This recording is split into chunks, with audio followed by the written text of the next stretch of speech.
Bom dia! Como prometido, hoje, sexta-feira, vamos lá, vamos dar continuidade na nossa leitura. Lá no capítulo 1, na página 18, a parte O Paraíso Perdido e Encontrado. Mais ou menos na época em que Harvard foi fundada, John Milton escreveu Um Paraíso Perdido. A mente é um lugar em si mesma, e em si mesma pode fazer do céu um inferno e do inferno um céu. Aí eu já gostaria de fazer um comentário com vocês, né, sobre a capacidade que nós temos de transformar o nosso dia, de transformar a nossa vida. Tudo depende daqui, tudo depende de como a gente lida com as situações, de como a gente gera reflexões sobre as situações que a gente vivencia. Após 300 anos, acompanhei a materialização desse princípio. Muitos dos meus alunos percebiam Harvard como um privilégio, mas outros rapidamente perdiam essa realidade de vista e se concentravam na carga de trabalho, na competição, no estresse. Eles se afligiam com o futuro, apesar de estarem subindo de degrau, que lhes abriria com certeza muitas portas. Eles se sentiam sobrecarregados com cada pequeno contratempo, em vez de energizados pelas possibilidades que se abriam para eles. E depois de observar um número suficiente desses alunos se debatendo tanto diante das adversidades, algo ficou claro para mim.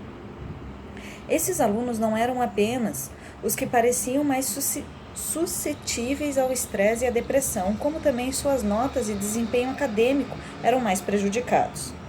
Anos mais tarde, no outono de 2009, fui convidado para realizar uma turnê de palestras pela África, com duração de 1 mês. Durante a viagem, o CEO de uma empresa da África do Sul, de nome Salim, me levou a Soweto, um pequeno distrito pouco distante de Joanesburgo, que muitas pessoas inspiradoras, inclusive Nelson Mandela e o arcebispo Desmond Tutu, haviam chamado de minha casa.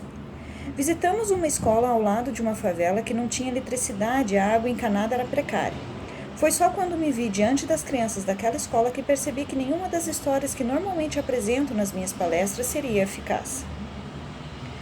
Pareceu-me inapropriado falar sobre as pesquisas e experiências de estudantes universitários americanos privilegiados e homens de negócios saudáveis e poderosos. Em vista disso, tentei estabelecer um diálogo. No esforço para encontrar pontos em comum, perguntei em um tom claramente irônico: quem aqui gosta de fazer tarefa de casa? Eu acreditava que a aversão aparentemente universal pela lição de casa criaria um vínculo entre nós. Mas, para o meu espanto, 95% das crianças levantaram as mãos e abriram um sorriso sincero e entusiasmado. Mais tarde perguntei de brincadeira a Salim por que as crianças de Soweto eram tão estranhas. Elas consideram um privilégio fazer as lições de casa. Ele respondeu: um dos muitos privilégios que seus pais não tiveram. Quando voltei a Harvard, 2 semanas mais tarde, vi alunos reclamando exatamente da mesma coisa que os alunos de Soweto consideravam um privilégio.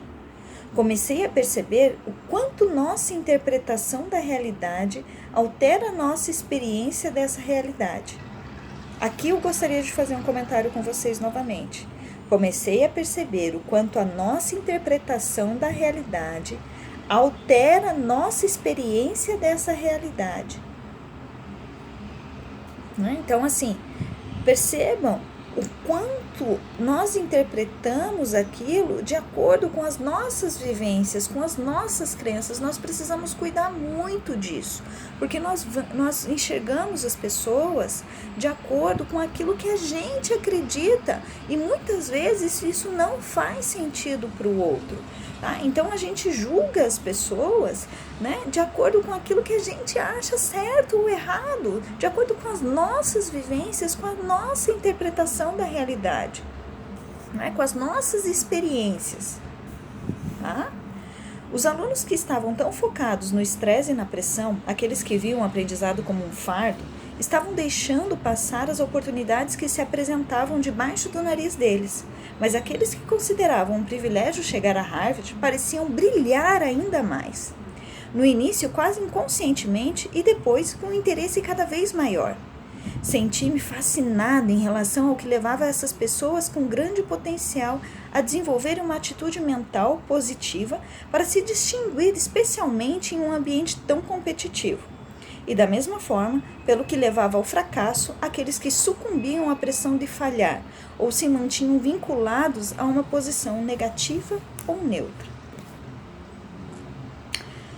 Gente, era esse o recado que eu queria dar para vocês hoje, né? Então, assim, vamos cuidar um pouquinho mais da forma com que a gente olha para as pessoas, tá? Tem muita gente que fala assim, Karina, às vezes parece que eu escuto a tua vozinha, né, falando comigo. Vamos escutar, né, essa voz que diz assim, olha com amor, olha com carinho, cuidado. Por que o outro está pensando desse jeito? Né? Por que o outro está agindo desse jeito? Lembre, tudo tem os dois lados, nós sempre temos escolhas, tá bom? E hoje, sexta-feira, eu quero convidar vocês a ter um final de semana excelente, que vocês façam as melhores escolhas da forma mais positiva, mais alegre da vida de vocês, tá bom? Beijo grande, ótimo final de semana.